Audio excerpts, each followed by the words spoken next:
Welcome everybody to another episode of the Lunch Table Podcast. For this video, we are going to review episode 4 of Gen V, now out on VOT Plus, or if you're poor, you could probably get it on Prime too. That's good. Akram, what were your thoughts on this episode? Yeah, I mean, it was okay. I actually think this episode wasn't as strong as the other ones. I did see a decline. Now I'm getting kind of what you were talking about previously in episode 3. It does feel like now it's starting... Well, by that episode, at least they shifted to a more mysterious note. So you had me with my curiosity, whatever that quote is from Django. Now you don't have my attention. All right, exactly. But I mean, it was an okay episode. At least we got Tech Knight. I am happy about that. I like his redesign. That guy is so, I don't know. He's so, something about him. It's just like he's no filter. Yeah. Well, he reminds me of Homelander. Listen, The Boys has Superman, and maybe Gen V will have Batman. There you go. You see? Yeah. Yeah. He says it raw. Yeah. Let's just say that. No, but Tech Knight was cool. He was pretty funny in this episode. But yeah, I agree with you. I think this episode didn't offer much. The only thing I took away from it, obviously there's some relationships happening. Mm-hmm. So Emma and Sam, I feel, damn, they have more chemistry than Otis and Maeve from Sex Education. Yeah. And then Marie and Jordan seem to have a little thing going on. I think that's interesting. That's interesting. That shocked me. I was like, oh. Because they kind of teased it, I think, in the last episode. Oh, no, maybe it was the beginning of this episode. I would never have expected that because they were so like they were like at odds with each other in the beginning of the series. Yeah. So like to see that have like a twist, I think that's really interesting. We kind of learn a little bit more about the Woods, but not really through Sam's perspective. He's kind of like I don't know, he's wacko. Yeah, he's crazy. But we also have a new character introduced, Dr. Loomis. Dr. Loomis. Shit. Shit. For Sam. You'd be none the wiser. Yeah. Yeah. What did you think of seeing Sam in this episode? Oh no, again, I'm like confused because the guy is crazy and I don't really trust him, and I think when you're around him, you're on thin ice, really. So you have to watch out. You know what he reminds me of? Black Noir. Oh yeah, you know how Black that's Noir true. sees like animated stuff. I think it's so similar. He sees like everything in puppets. That's very true, actually. And we haven't seen the extent of his powers. Perhaps he's kind of like this Black Noir character. And he's strong like Black Noir. That's actually a really great point. I don't know. I wonder if it'll get to a point where he'll be normalized or he'll just always remain crazy. I feel like he's kind of like this loose end that maybe you have to take care of a little later. I am a little scared of him, but I do think the relationship between Emma and Sam was really sweet. They had like a nice chemistry, and obviously he's really naive, so he's like scared, which is funny. It's kind of ironic because he's like the most powerful person there. But there was something sweet about it. Yeah. What about you? Yeah, they always say like the most fucked up people just like cling towards each other, and that was cool seeing Emma. Like apparently she's like Giant Man. Oh yeah, like she can grow big. I didn't even realize that. Right. I thought she was just really hungry. She was just eating that food in the middle of that fight. If she goes to Old Country Buffet, everyone is screwed. Shit. No, but that was cool seeing her big. But then it kind of like cut to this weird like time skip. That threw me off. Yeah. That threw me. At first, I thought my Prime was fucked up, and I had to like, yeah. I like rewinded my thing. I was like, did I miss something? I did like this, like, right. Yeah. Unless it was Rufus fucking us up with probably.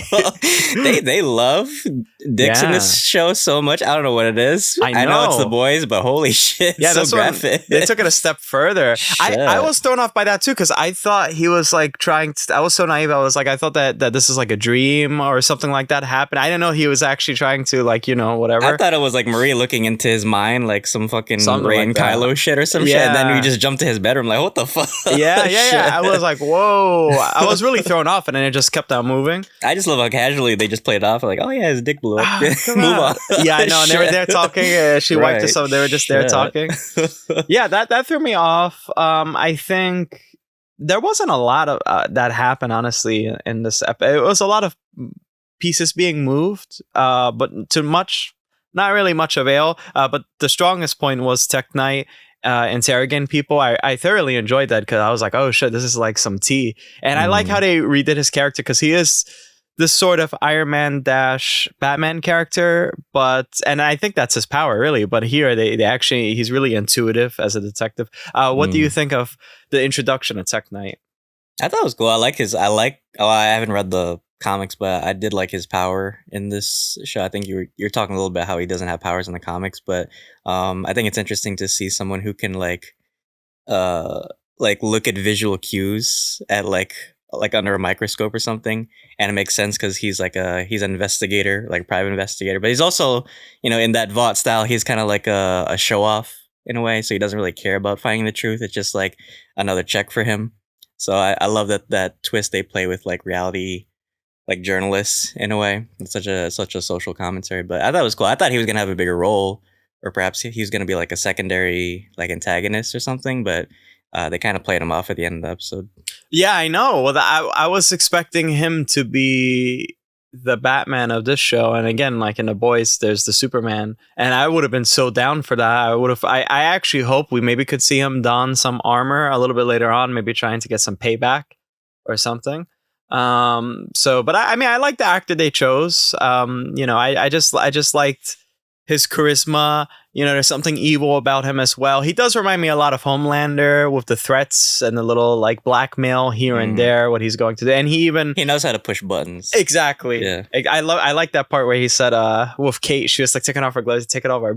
What did he said? I'm going to tear off your arm or something? He said, put your glove back on, I'm going to take your hand off. Yeah. It was so casual. I wonder if he does have super strength now. Well, yeah, they said that he beat the hell out of people too. So I'm wondering. I feel like in The Boys, super strength is like a default now. Yeah. I feel like no matter what power you have, you just automatically are either like bulletproof or you just have like super strength. Yeah, like exactly. Even Huey, like when he got like super speed, like he was able to hold Homelander down. So I was like, oh shit, imagine how much force you need just to push Homelander down. So right. I feel like super strength is just like a given in this world. Yeah, I know. Well, here, I mean, and then he was trying to blackmail Indira, but he failed, and Daria has some tricks up her sleeve. I think that's one weak spot from the supes, is they can never help themselves. That's their weakness, is this gluttony for sex and all this like degenerate shit. Well, it's the same flaw that Homelander had. Yeah, he underestimated people like Stan Edgar,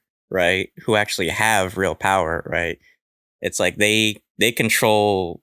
They have so much money and influence. Like they don't even need powers at that point. Right. Exactly. I mean, and even what's the fuck is he gonna do? He's gonna tell her she's a liar. Okay, that's it. Like, it's not like he has real powers. Like, it's not like he's like Victoria Newman who could like fucking blow heads off or some shit. Yeah. Like, what the fuck is he gonna do?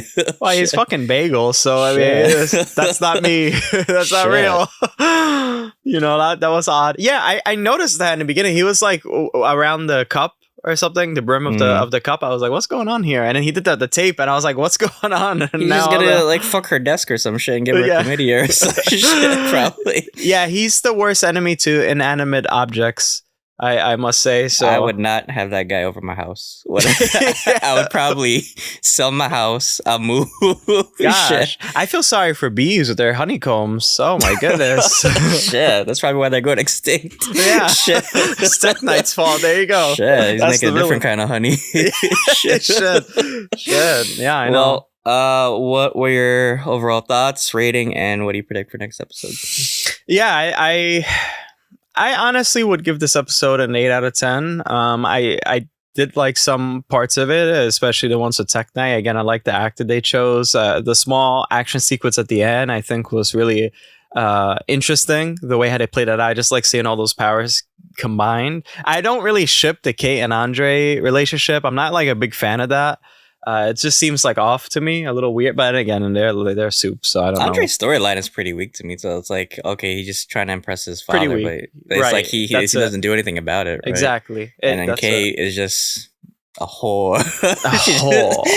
She just clings to like the next number one on the ranking system. Kate is the Hyundai, the worst of the worst. Shit. Yeah, I mean, I would give it an 8 out of 10. I think next episode, it seems like from the preview we've received that they're still in this loop, and apparently it's ongoing. So I wonder who's in control of that. It could be Indira, or it could be Rufus for some payback as well, or it could be some unspoken power that Tech Knight has. Who knows? We just have to wait and see. So, well, why don't we get your thoughts? I'll probably give this 7 out of 10. It was fun, but like it didn't do much for me in terms of like the writing. And I mean they had like a lot of funny moments, I'm not gonna lie, but I feel like what the boys has is they manages to balance humor and story, which I feel like this show is kind of lacking in story. And for an hour runtime, it went by really fast. So I was kind of disappointed that it didn't really go anywhere, but I hope that changes in the next couple episodes. But guys, let us know what you thought of this episode and what you think we'll see for the series so far. But yeah, we already reviewed episodes 1 to 3, so check those out. We love the boys, so check out our Boys Season 3 review. We did that as well. But check out our other videos. Subscribe to the channel if you enjoyed this video. Leave a comment below. But until then, guys, thanks for having lunch with us. See you guys. And you're the real hero. No, fuck it. Never mind. I'm gonna cut that out. I missed my chance.